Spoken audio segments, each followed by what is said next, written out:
Welcome, Impactful Parents. It's time for the Impactful Parenting Podcast, where I give you parenting tips and resources to make you a more impactful parent to your school-age child. I am your host, Christina Campos. Parenting is a tough job. Even the best of us can make mistakes. However, some behaviors and actions can negatively affect a child's development and well-being. And in this episode of The Impactful Parent, we're going to explore what bad parenting is and provide examples so that you can recognize it and avoid it. Hello, my name is Christina Campos. I'm founder of The Impactful Parent, and every week I give you parenting videos that can help you in your parenting journey. If you have a particular topic or parenting question about your school-age child that you would like for me to address, please submit it at theimpactfulparent@gmail.com or by messaging me on social media. And all submissions are kept anonymous. Today, we're going to talk about bad parenting. And just because you may recognize some of the 10 bad parenting moves that I'm going to be telling you today, it doesn't mean that you're a bad parent. We all make mistakes. But if you're trying to be the best parent you can, or you want to learn from your mistakes, or just need reassurance that you're doing everything just right, then this episode is for you. So let's get started.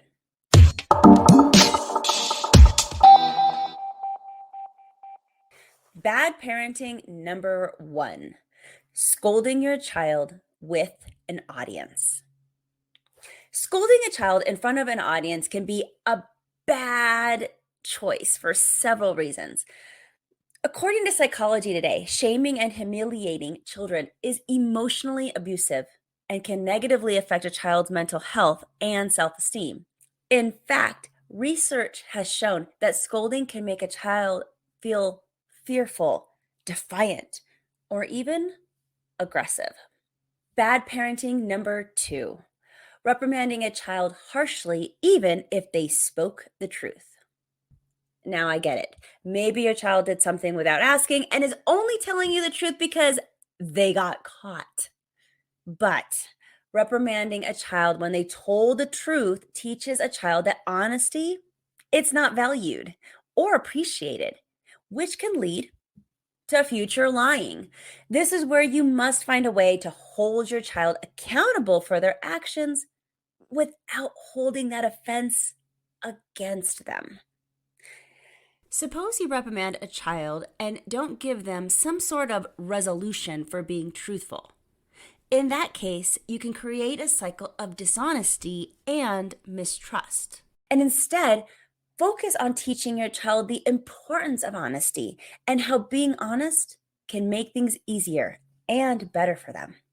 Bad parenting number 3, comparing your child to someone else.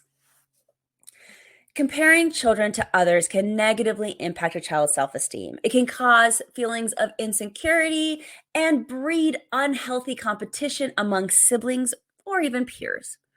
For instance, a child constantly compared to their siblings in a negative light may feel inadequate. It breaks their trust and makes that child feel like they are not good enough, which this could be leading to aggressive behavior and even bullying others to feel better about themselves. This is why parents should try not to compare their children to anyone except for maybe your child's past self. So you're only comparing how they've grown. According to a study, children who compare themselves with their past selves are likely to have a more healthy self-esteem and not compete with others. Bad parenting number 4, neglect. Neglect is one of the most damaging forms of bad parenting. It involves failing to provide a child with food, shelter, clothing, medical care, and emotional support. Neglect includes leaving a child alone for extended periods of time, maybe failing to seek medical attention when your child is sick, or not providing adequate supervision, and even it's not giving your child enough attention or affection, because kids need their parents. So examine your schedule, and if you're leaving your child home a little too long or maybe not giving them quite as much attention or affection as maybe you could, that's the place where you can step up your parenting game. Bad parenting number 5, physical abuse. Now, physical abuse involves intentionally causing harm to a child's body. And most parents know that hitting, kicking, slapping, or burning a child is unacceptable. Still, more common examples of physical abuse that fly under the radar are shaking a child, hitting a child with an object, or maybe even locking a child in a closet. That would be abuse too. Physical abuse can also be holding your child to a particular weight standard, like making a child overeat. And an example of this might be insisting they finish all the food on their plate when it's loaded to the brim with food and just more than what their stomachs can hold. Or it could be depriving your child of nutritional food, like having a household full of potato chips and canned foods. This type of physical abuse is way more common than a lot of people even realize. Bad parenting number 6, role modeling behaviors you don't want to pass down. Yeah, what you do in front of your child matters. Kids look at their parents for how to act. And if you drink a glass of wine every night after dinner, then your child is more likely to grow up and mimic that behavior. Children who witnessed domestic violence were more likely to repeat the behavior of the adults that they saw. So you can tell kids not to do whatever it is that you're doing, but actions speak louder than words. Kids learn much more from their eyes and life experiences than whatever that you told them. Bad parenting number 7, when a parent avoids understanding and listening to a child's feelings. Not listening to a child's feelings can damage mental health and self esteem. And it's way more common than we think.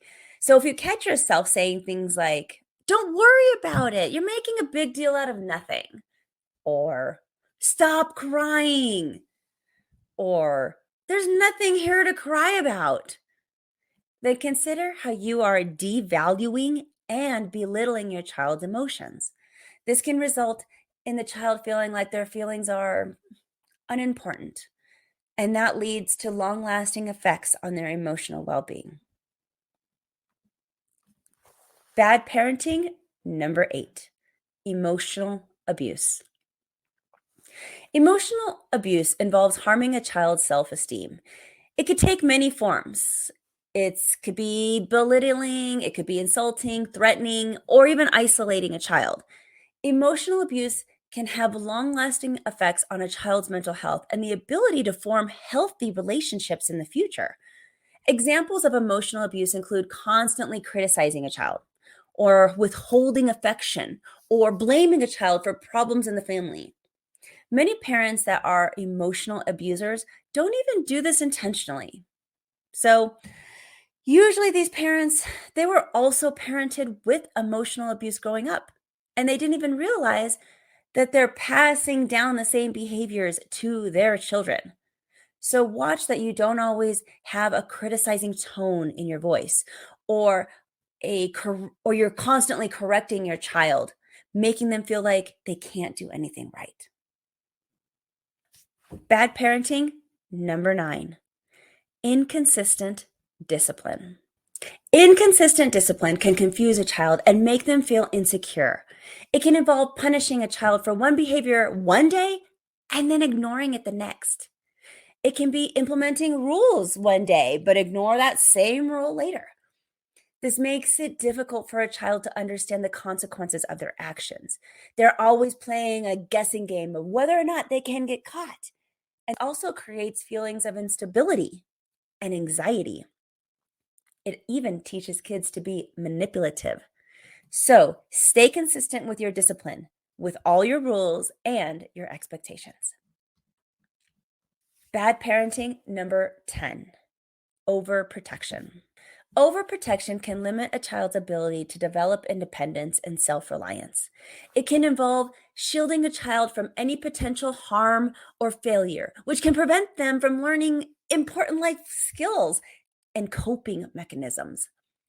Whether you are a helicopter parent hovering over your child, ready to catch them before they fall, or a lawnmower parent mowing down all the obstacles that can be in their way, both kinds of parents can lead to childhood anxiety and other mental health problems. Examples of overprotection include not allowing your child to play outside, or pampering a child too much, or simply taking a stand that you know better all the time. Instead, it's important to allow your child to make choices. Give them as many choices as you can within the boundaries of your rules, and allow your child to make mistakes, even if you know the mistake is stupid. If this information was valuable for you today, become a more impactful parent by downloading the Impactful Parent app. The Impactful Parent app is free and full of episodes just like this one to help you in your parenting journey. Because investing in your family looks like learning the warning signs of certain behaviors so that you could stop the bad things before they start. And discovering new parenting techniques to make your parenting more effective. There is so much inside the Impactful Parent app. You just have to go and check it out. And since it's free, you have nothing to lose. So go to your app store on your phone and type in Impactful Parent, and I'll be there. Or even easier, go to theimpactfulparent.com and click on the link. So discover how you can step up your parenting game and become a more impactful parent. But until next time, you got this, parents. I'm just here to help. Thank you for listening today. Remember to subscribe and share this podcast with a friend. And don't forget, the Impactful Parenting Podcast is an extension of the Impactful Parent community. Go to the Impactful Parent website and download the free Impactful Parent app so you don't miss a parenting tip that can help you and your family. Thanks for listening today. So go to theimpactfulparent.com and see you next episode.